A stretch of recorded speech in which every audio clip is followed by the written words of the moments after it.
చూస్తే రాష్ట్ర ప్రభుత్వాన్ని ప్రశ్నించే ప్రతి గొంతును అణిచివేయాలనే ధోరణితో కాంగ్రెస్ పనిచేస్తుందని మండిపడ్డారు బీఆర్ఎస్ అధికార ప్రతినిధి మన్నె క్రిషాంక్. అవినీతి, పరిపాలన వైఫల్యాలు, ప్రజా సమస్యలపై ప్రశ్నిస్తే కేసులు, నోటీసులు, సోషల్ మీడియా ఆంక్షలతో బెదిరించే ప్రయత్నాలు జరుగుతున్నాయని ధ్వజమెత్తారు. ఇక రెండో టాపిక్ చూస్తే ఖమ్మం అంబేద్కర్ సెంటర్లో భూదాన్ నిర్వసితులు కదం తొక్కారు. తమ ఇళ్లను అన్యాయంగా కూల్చేశారని బీసీ, ఎస్సీ, ఎస్టీ ఐక్యవేదిక ఆధ్వర్యంలో ఆందోళనకు దిగారు.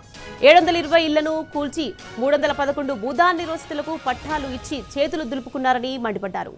ఇందిరమ్మ ఇళ్లతో సంబంధం లేకుండా వెలుగుమట్ల భూదాన్ బాధితులకు ఇళ్ల స్థలం ఇచ్చి ఇల్లు కట్టివ్వాలని డిమాండ్ చేశారు.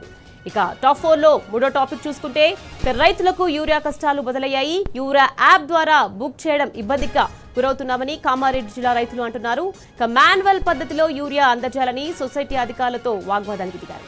ఇక నాలుగో టాపిక్ చూస్తే మృగశిర కార్తీ సందర్భంగా హైదరాబాద్ నాంపల్లి ఎగ్జిబిషన్ గ్రౌండ్స్ లో ఇవాళ రాత్రి 9 గంటలకు చేప ప్రసాదం పంపిణీ ప్రారంభం కానుంది.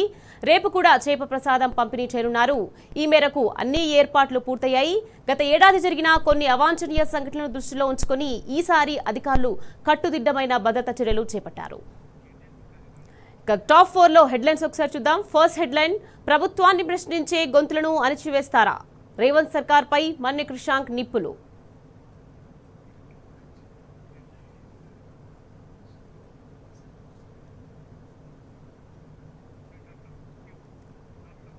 ఇక టాప్ 2 హెడ్లైన్స్ చూద్దాం. ఖమ్మంలో కదం తొక్కిన భూదాన్ నిర్వాసితులు, కూల్చిన చోటే ఇల్లు కట్టియాలని డిమాండ్.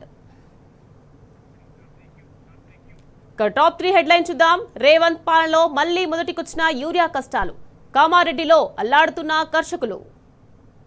ఇక టాప్ 4 హెడ్లైన్, రాత్రి 9 గంటల నుంచి చేప ప్రసాదం పంపిణీ, కిటకిటలాడుతున్న చేపల మార్కెట్లు.